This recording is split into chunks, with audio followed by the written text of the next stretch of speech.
कभी भेड़ियों के बहाने, कभी एसटीएफ पर तंज करके और कभी पूरी योगी सरकार पर तंज करके और कभी अपराधियों के एनकाउंटर में जाति गिनाकर अखिलेश यादव अपनी पीडीए की राजनीति को आगे बढ़ा रहे हैं। योगी आदित्यनाथ को घेरने के लिए सनातन पर जिस तरह खुलकर बयानबाजी कर रहे हैं, वो दांव उल्टा भी पड़ सकता है, क्योंकि पहले अखिलेश यादव ने कह दिया था कि मठाधीश और माफिया में ज्यादा अंतर नहीं है।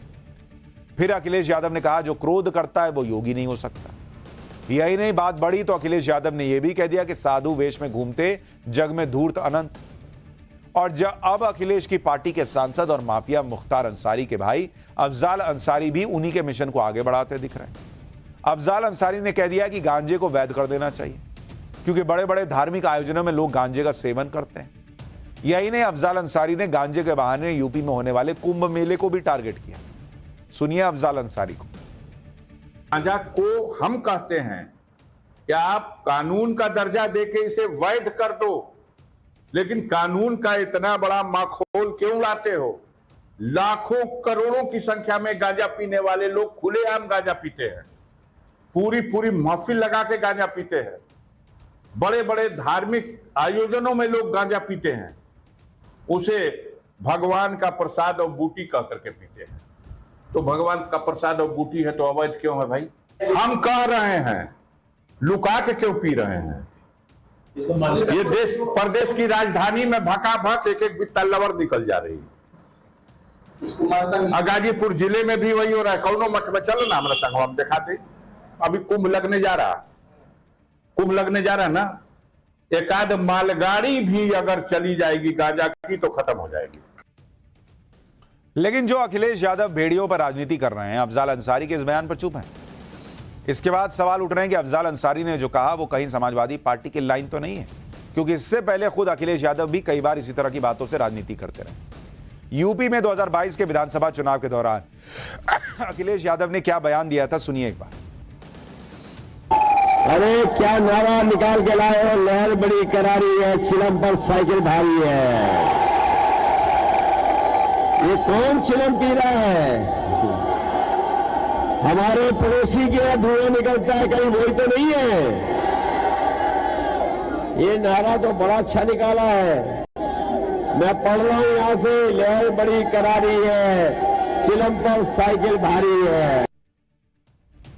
अब सवाल उठता है कि समाजवादी पार्टी ने अचानक यूपी की सियासत में गांजे और चिलम का जिक्र किया क्यों? इसे साधु परंपरा और धार्मिक आयोजनों से जोड़ा क्यों गया?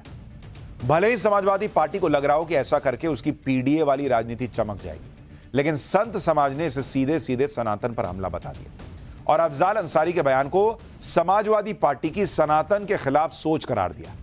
साधु संतों का कहना है कि पहले मठाधीश को माफिया बताने वाले अब साधुओं को गांजा पीने वाला बता रहे हैं। वाराणसी के संतों को सुनिए एक बार।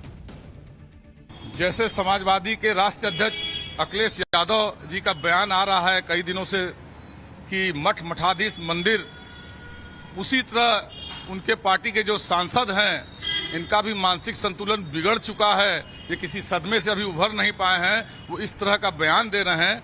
ये निंदनीय बयान, इनको शर्म आनी चाहिए। आपने एक तरीके से पूरे हिंदू समाज और साधु संतों के ऊपर आरोप लगा दिया। ऐसे लोगों को जवाब देने का वक्त आ गया है। निश्चित रूप से आ गया है और हम सबको एकजुट होकर पुरजोर तरीके से इसका जवाब देना चाहिए। सवाल इस बात का है कि ये जो सिलसिला है कैसे थमेगा?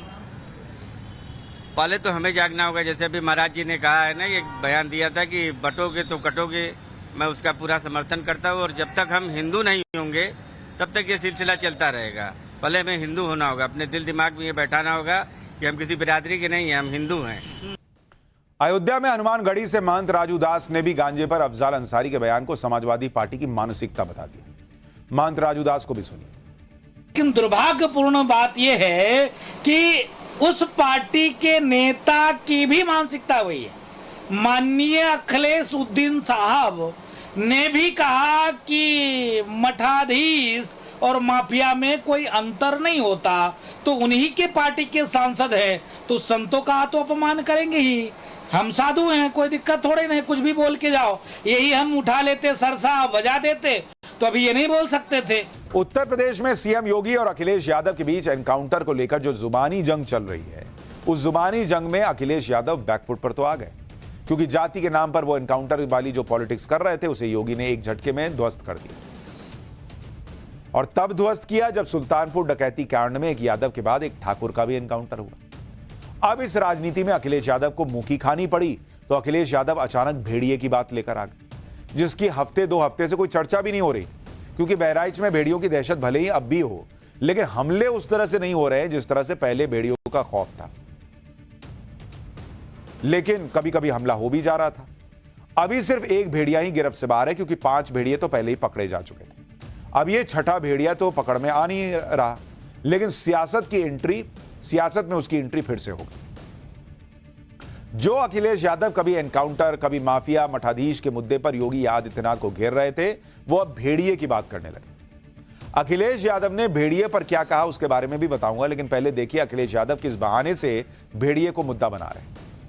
दरअसल बहराइच में कल छठा आदमखोर भेड़िया, उसकी तस्वीर एक बार फिर ड्रोन कैमरे में रिकॉर्ड हुई। भेड़िया खेतों में चहलकदमी करता हुआ नजर आया। जैसे ही भेड़िए के इलाके में होने की जानकारी मिली, ऑपरेशन भेड़िया की टीम एक्टिव हो गई। पिंजड़े और जाल को लेकर सर्च ऑपरेशन शुरू हुआ, लेकिन भेड़िया फिर चकमा देकर निकल गया।